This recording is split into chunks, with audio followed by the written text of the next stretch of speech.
Bienvenue à tous. Afrique Presse, l'actualité en débat sur RFI et TV5 Monde. C'est avec Pierre Benoît pour TV5 Monde, Valérie Thorin d'Africasie et puis Fatimata Wansanya de France 24. Et c'est autour de 3 sujets cette semaine. La Gambie, où l'alternance au pouvoir est menacée par Yahya Jammeh, le président sortant. Au Ghana, en revanche, l'opposant Nana Akufo-Addo a été élu à la tête du pays sans remous. Enfin, en Côte d'Ivoire, les premières législatives de la Troisième République sont précédées par des tensions internes au RHDP, c'est-à-dire le Rassemblement des oufouettistes pour la démocratie, ainsi que par des divisions au Front patriotique ivoirien, le FPI fondé par Laurent Gbagbo. Alors, tout de suite, le sujet donc sur cette crise gambienne, crise politique majeure autour de l'élection présidentielle du 1er décembre. Le président sortant, Yahya Jammeh, avait donc admis dans un premier temps sa défaite face à l'opposant Adama Barrow. Une semaine plus tard, coup de théâtre, Jammeh, qui cumule 22 ans de pouvoir, conteste les résultats. Le sujet est résumé par Philippe Randriana Rimanan de TV5 Monde. Pour le nouveau président élu Adama Barrow, c'est la désillusion. Son adversaire Yahya Jammeh rejette les résultats. Volte-face qui laisse craindre le pire de la part de celui qui a dirigé la Gambie d'une main de fer pendant 22 ans. En tant que président élu, je ne devrais pas être exposé comme je le suis aujourd'hui. Je pense que c'est fondamental. Je peux être attaqué par des bandits ou n'importe quel autre groupe. C'est un vrai problème. Adama Barrow peut compter sur le soutien de la communauté internationale, l'ONU et surtout de la CEDEAO, la communauté économique des États d'Afrique de l'Ouest, avec ses 4 présidents de la sous-région en mission pour convaincre Yahya Jammeh de céder le pouvoir. Nous demandons à tous les membres du barreau et de la justice en particulier de boycotter les tribunaux en solidarité avec le peuple, jusqu'à ce que le gouvernement du président sortant Jammeh accepte les résultats de ces élections et cède le pouvoir au président élu. Depuis le coup de téléphone surréaliste en direct à la télévision de Yahya Jammeh félicitant Adama Barrow pour sa victoire, la Gambie est passée du rêve d'une alternance démocratique et apaisée à la dure réalité d'un autocrate qui veut s'accrocher au pouvoir. Voilà. Aux dernières nouvelles, Pierre Benoît, le parti de Yahya Jammeh a déposé un recours auprès de la Cour suprême de Gambie donc pour contester ces résultats donnés par une commission électorale dont le siège, je le rappelle, d'ailleurs, est occupé actuellement par des militaires qui semblent avoir pris fait et cause pour Yahya Jammeh, qui tente en effet de s'accrocher au pouvoir, ni plus ni moins. Oui, c'est un revirement qui était surprenant parce que si on réécrit l'histoire, c'est ce qui était surprenant, c'est qu'il ait accepté aussi facilement sa défaite face au décalage numérique des bulletins de vote. Aujourd'hui, il n'y a plus qu'une vingtaine de milliers de voix d'écart entre les deux challengers. Ce qui est sûr, c'est qu'il y a eu un raidissement très très net au cours de la dernière semaine, puisque d'une part, les bulletins de vote sont contrôlés dans un lieu par l'armée. La Cour constitutionnelle est également contrôlée par l'armée. Tous les organes centraux du pouvoir, toutes les forces de sécurité contrôlent le pays. Donc, les déclarations d'Adama Barrow sur le président élu, sur le fait qu'il va falloir qu'il rende des comptes, que jamais rende des comptes, ont été très, très malheureuses, très, très maladroites. Et ça a un peu grippé la machine, puisque, je le rappelle, il y a 60 jours constitutionnels entre le moment de l'élection et la transition entre un chef d'État à l'autre. Et ces 60 jours sont périlleux maintenant parce qu'on a vu au cours de la semaine la délégation de la CEDEAO et sa mission a finalement échoué. Elle n'a pas fait bouger d'un iota le pouvoir en place. Alors, Pierre Benoît, Fatimata Wansanya, Pierre Benoît a évoqué un aspect qui est quand même assez important. C'est-à-dire qu'il y a eu un comportement, je dirais, stratégique à faire, qui n'était pas du tout à faire de la part, en tout cas une erreur tragique de la part de l'opposition, c'est d'avoir menacé Yahya Jammeh de procès et même de l'envoyer à la CPI pour tous les crimes politiques qui ont jalonné son règne. Et encore récemment, un opposant est mort en prison. Encore récemment, un journaliste est mort en prison. Encore récemment, M. Yahya Jammeh a envoyé paître tout le monde et a même retiré son pays de la CPI. Oui, absolument. Et c'est là l'enjeu. Et pour comprendre ce qui s'est passé au cours de cette semaine et de ces 15 jours assez tendus, c'est ça. C'est que il y a eu une espèce d'inconsistance, je dirais, de la part de l'opposition et de Barrot lui-même, parce que un coup, il disait peut-être qu'il faudrait rejoindre à nouveau, rejoindre la CPI, parce qu'effectivement, la Gambie n'est plus dans la CPI, donc il ne pouvait pas être traduit officiellement. Mais on parlait d'amnistie pour Yahya Jammeh, mais pas pour ses entourages et pas pour les hommes de main. On parle En tout cas, une confusion. Des menaces lancées par-ci, par-là, ce qui a profondément frustré, ou pour le moins rendu fébrile, l'entourage de Jammeh, qui lui aurait dit oui, mais enfin bon, là, si c'est bon pour toi et que pour nous, finalement, derrière, on se retrouve en prison, ça ne peut pas aller. Donc, cette espèce de confusion a entraîné, semble-t-il, cette volte-face qui fait que là, clairement, il est en train de négocier. Moi, on me dit que le Sénégal fait pression plus ou moins sur lui et que tout l'enjeu, ça va être de savoir... Sur Barrot ? Pas sur Barrot, sur Barrot aussi, mais sur Jammeh, qui ne veut pas entendre, mais on sait que de toute façon, voilà, il n'a pas l'oreille facile, personne n'a son oreille, même Boaeri, le président. Oui, on a vu les 4 chefs d'État de la CEDEAO qui ont échoué à lui faire entendre raison. Mardi dernier. Donc l'enjeu, ça va être de savoir qu'est-ce qui va se passer d'ici le 19 et le 20 janvier, parce que c'est la date officielle, comme Pierre Benoît le rappelait, de la transition, de la passation de pouvoir devrait avoir lieu le 20 janvier. Que va-t-il se passer jusque-là ? Est-ce qu'il va finalement accepter cette négociation et rendre les armes ? Alors on a évoqué, Valérie, cette venue à Banjul, la capitale gambienne, des 4 chefs d'État de la CEDEAO, dont Ellen Johnson Sirleaf, qui dirige la CEDEAO, l'organisation ouest-africaine, dont Muhammadu Buhari, qui dirige le Nigeria, la première puissance sous-régionale. Mais Yahya Jammeh est resté sourd à leur requête, c'est-à-dire celui de partir tranquillement et de laisser le pouvoir. La CEDEAO doit se réunir demain samedi. Nous enregistrons cette émission ce vendredi. Est-ce que si M. Jammeh s'entêtait, il faut à ce moment-là recourir, je dirais, à des moyens coercitifs, y compris militaires ? Ça serait une première, en tout cas. Oui, ça serait une première. Et puis, de quel droit une institution sous-régionale irait-elle militairement s'occuper d'un pays dont le chef de l'État est un peu récalcitrant? Ça n'est pas une première en Afrique, malheureusement. C'est quand même la première fois qu'un type reconnaît sa défaite et puis il se renie et puis il dit voilà... Je suis bien d'accord, mais il faut dire un peu aussi que Adama Barrow, il vit dans le monde des bisounours. Parce que là, on l'a entendu, il dit « Ah bah oui, mais alors je comprends pas, quand même, il y aurait bien un méchant qui pourrait venir m'oxyre. » Non mais, enfin, faut D'où la réaction du Sénégal, puisque Macky Sall a envoyé des gardes du corps. Donc vous n'êtes pas surpris par ce qui se passe en Gambie? Non, moi c'est vrai que j'ai été, comme tout le monde, extrêmement étonné qu'il y a jamais dise « Bon bah j'ai perdu, allez au revoir ». Alors ça, déjà, j'étais atterrée, je me suis dit « Mais c'est incroyable, formidable ». Comme tout le monde. Et au moment où j'allais lancer les fleurs, il change d'avis. Ah bon, merci Monsieur Jammeh de Alors ne la pas la normalité, c'est que des dictateurs restent au pouvoir après 22 ans et continuent à bafouer le suffrage universel, Pierre Benoît. Répondez à cette question. La normalité, c'est quelque chose qui n'existe pas sur le papier dans ce genre de situation. On a une situation avec un autocrate qui est au pouvoir et qui contrôle l'ensemble du système. Il perd les élections. Dans un premier temps, il dit « J'ai perdu, je m'en vais ». Sauf que le retournement de la situation. Et qu'est-ce qui s'est passé? On le voit bien dans l'échange qui se passe sous nos yeux dans cette émission. C'est aussi l'entourage. C'est-à-dire le système... il y a une espèce de cristallisation de peur qui fait que le système bloque l'éventualité d'un départ à la retraite du chef de l'État, du patron du système.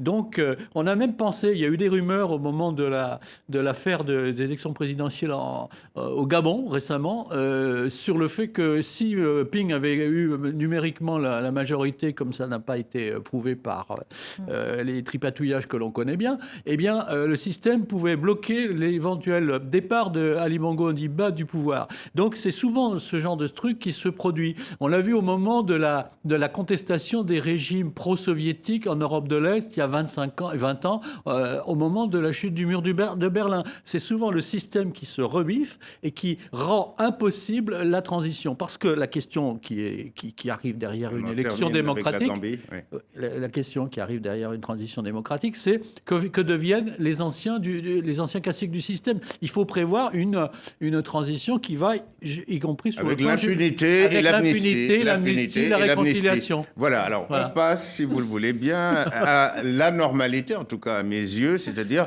l'élection présidentielle du Ghana, où le chef de file de l'opposition, Nana Akufo-Addo, l'a remporté face au sortant, John Dramani Mahama. Une nouvelle preuve, Pierre Benoît, justement, d'une alternance bien huilée au Ghana, le respect du verdict des urnes et du choix du peuple souverain. Tout le contraire de l'exemple gambien. Exactement. Et la normalité, c'est la Gambie. Exactement, la normalité, c'est la Gambie. C'est peut-être demain la Côte d'Ivoire. C'est très souvent, on l'a vu depuis une vingtaine d'années, le Sénégal. Et c'est dans cette Afrique de l'Ouest qui est en pleine mutation avec des transitions...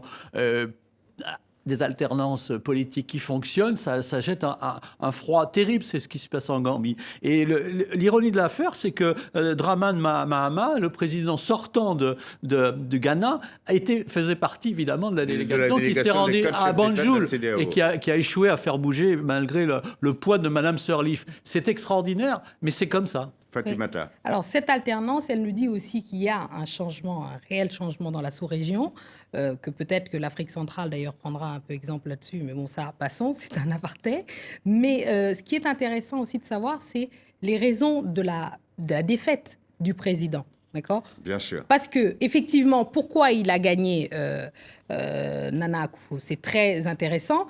Parce que l'autre est arrivé aussi sur des promesses de restaurer l'économie, etc.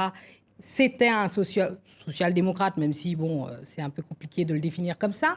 À l'inverse de Nana Akufo, qui, lui, est un libéral assumé. Il y a eu la crise économique terrible, la chute des cours du pétrole, de l'or, etc., qui ont plongé le pays. On est passé de 14% à 3% de croissance. Donc, le Ghana a vraiment souffert de ça. Et preuve de la santé démocratique de ce pays, c'est que vraiment, les Ghanéens se sont dit, voilà, on a essayé celui-là, on va prendre un autre qui, lui, n'est pas, pour le coup, à contrario d'Adama Barrow, et qui n'est pas du tout un novice, ni un amateur de la politique. C'est un homme qui a un héritage. Son père fait partie des Big Six. Voilà, donc des pères de l'indépendance. Son père a été président, etc. Donc c'est quelqu'un qui a tenté, c'est la 3e élection qu'il tente, donc peut-être que la 3e, effectivement, fut la bonne pour lui.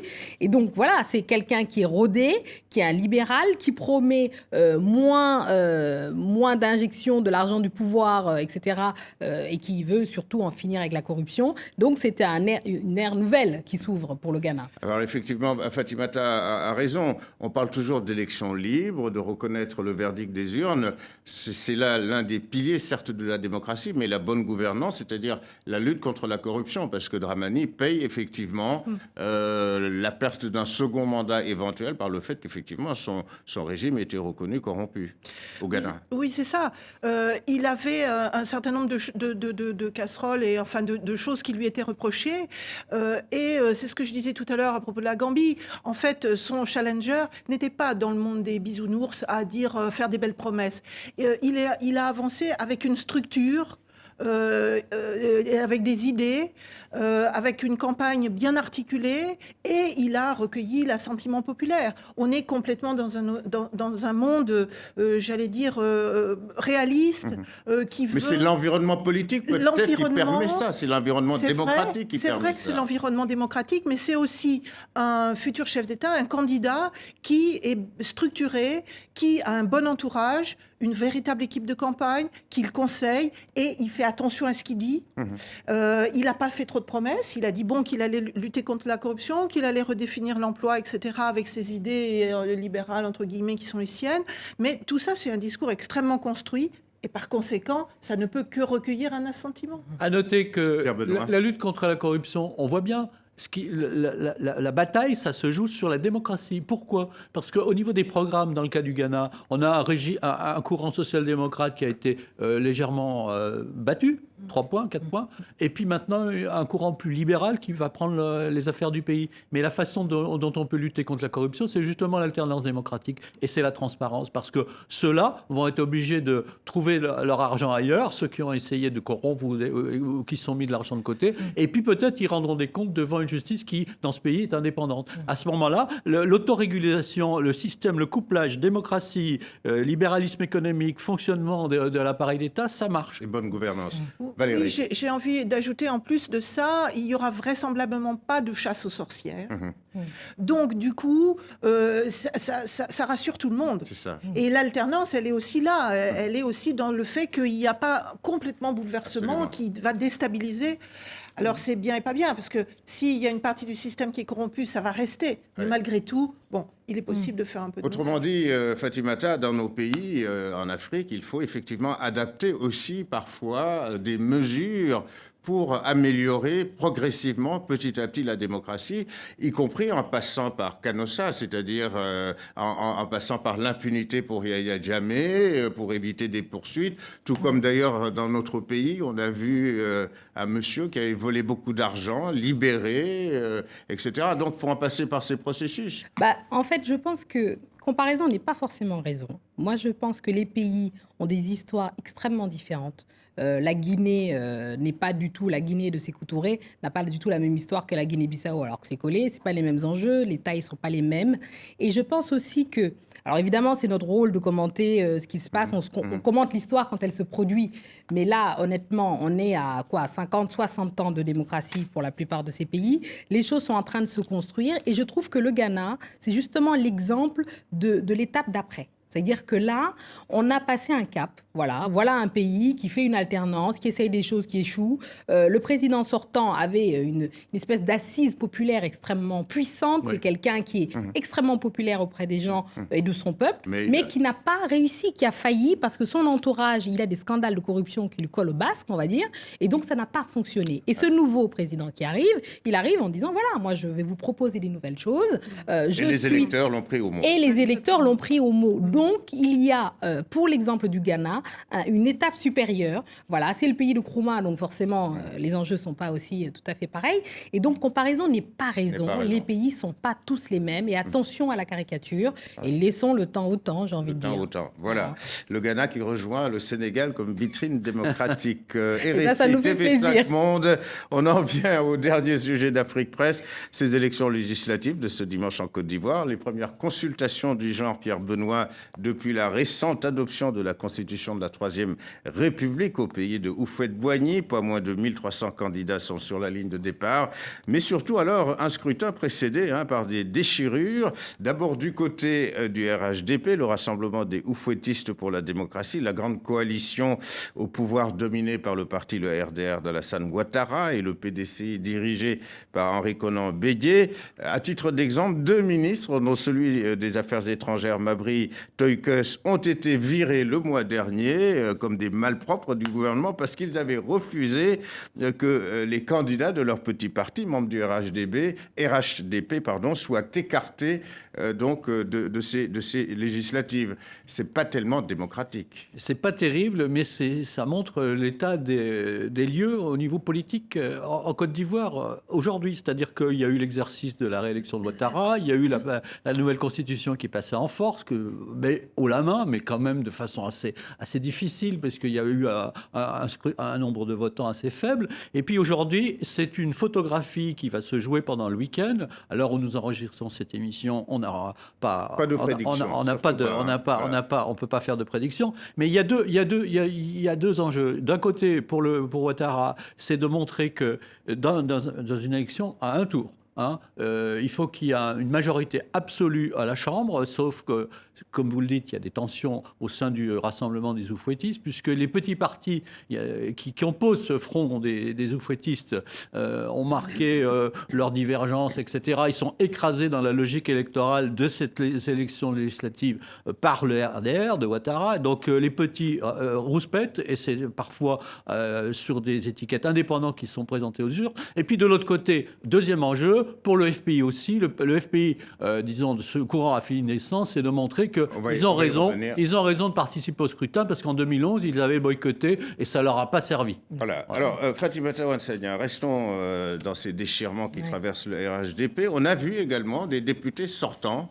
écartés de candidature parce que des durs à cuire ou des têtes dures.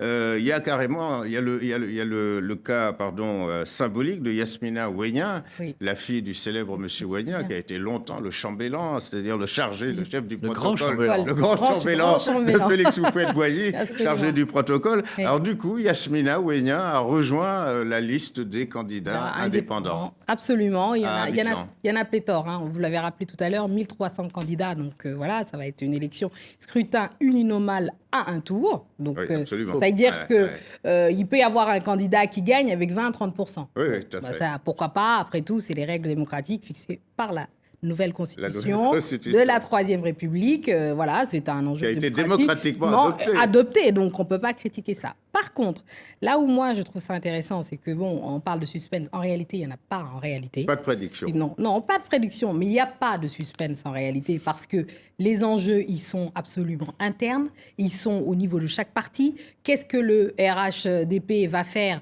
parce que finalement, il y a une guerre interne entre... on sait que Ouattara n'a jamais pu réellement asseoir sa domination et que Bédié est toujours là, est aux commandes. Il a les pleins pouvoirs en fait du PDCI et que en gros lui ne veut pas un tel. Donc c'est lui en sous-main qui dit lui il faut l'enlever, lui il faut le mettre, etc. et récompenser les uns et les autres. Ils vont présenter environ 248 députés sur 255. Voilà, ils ont les moyens de faire des campagnes, etc. Donc, les enjeux, ils sont internes. Ceux qui ont été frustrés ont dit, nous, on quitte le navire, mais en gros, ils ne représentent pas grand-chose. Ouais. Et le FPI, de l'autre côté, qu'on l'on connaît, ça va être une bataille pour Afin Guessant, qui, lui, fait le pari de participer et pas de boycotter les élections. Donc, finalement, il va pouvoir... Tout l'enjeu, c'est 2020, en fait. Chacun prépare, se met sur les starting blocks pour 2020. C'est ça, en fait. Alors, Valérie, un mot d'abord sur ces déchirements au sein du RHDP, ça vous surprend ? Écoutez, oui et non, parce que je trouve que là, il y a une sorte d'apprentissage de la démocratie. On se croirait au Parti socialiste en France. Hein, on met un tel ici parce que ça nous arrange, parce que comme ça, il va pouvoir noyauter le truc. Et on place ses pions. Moi, je suis tout à fait d'accord. Et donc, les gens se rebiffent. Alors il y a ceux qui sont... mais le PDCI de Conan Bédié ne veut pas jouer le rôle des Verts en France. C'est-à-dire le petit parti dans une alliance totalement disproportionnée par rapport au RDR. C'est le grand parti. Ok, c'est le jeu normal donc des partis et des appareils. Alors venons-en quand même à cette division que l'on constate au FPI. D'un côté, il y a effectivement Afin Guessant, qui est le patron élu, semble-t-il, du FPI, depuis que Laurent Gbagbo n'est plus là et qui est à la Haye, à la CPI. Et puis, il y a la faction, il y a le clan derrière Abdourahmane Sangaré qui dit « Nous n'irons pas aux élections » et toujours avec la même chose, nous voulons d'abord qu'on libère les prisonniers politiques, parmi lesquels Laurent Gbagbo. Donc là aussi, il y a une forme de déchirure, en tout cas, de bipartisanisme. C'est une déchirure idéologique. C'est une déchirure idéologique. Moi, objectivement... Afin Guessant a raison d'aller aux élections. Écoutez, la politique, où que ce soit, la politique de la chaise vide n'a jamais servi. Voilà.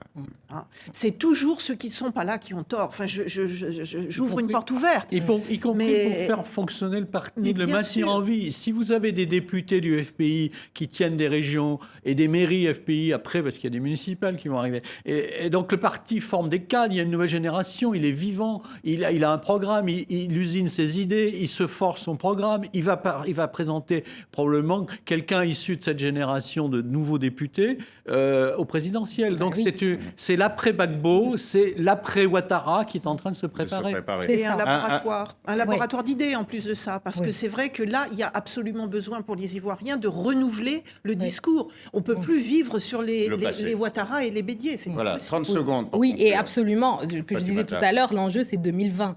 Donc, il y a une querelle de chef entre Afin Guessant et Sangaré. Tous les deux se positionnent entre qui aimera le plus Gbagbo, donc l'allégeance au chef. Voilà, moi je t'aime plus, moi je t'aime moins, etc. Et derrière ça, il y a la récupération idéologique du parti et évidemment de la population. Et ils espèrent faire coup double au moment des élections. Donc voilà, on prépare les lendemains. Exactement. Très bien, c'est ainsi que prend fin cette édition. Avant de nous quitter, un mot sur le dernier numéro de la revue Matalana, qui entre dans sa 10e année, publication que je dirais inclassable, fondée par notre confrère et aujourd'hui ministre guinéen de la communication, Guinée-Conakry, Rachid Ndiaye, Matalana, qui titre dans ce dernier numéro sur les premières dames d'Afrique, sur la RDC, Joseph Kabila, le mandat et le dialogue, ou bien encore sur le pétrole, le gaz et la République du Sénégal. Merci Pierre Benoît, merci Fatimata Wansagna, ainsi qu'à vous, Valérie Thorin, de même qu'aux équipes techniques et rédactionnelles d'Afrique Presse. Vous pouvez retrouver cette édition sur les sites internet de RFI et de TV5 Monde. Enfin, les 2 prochaines éditions d'Afrique Presse ne seront diffusées que sur RFI. Le duo avec TV5 Monde reprendra après les fêtes de fin d'année que nous vous souhaitons heureuses. Merci de votre fidélité à Afrique Presse.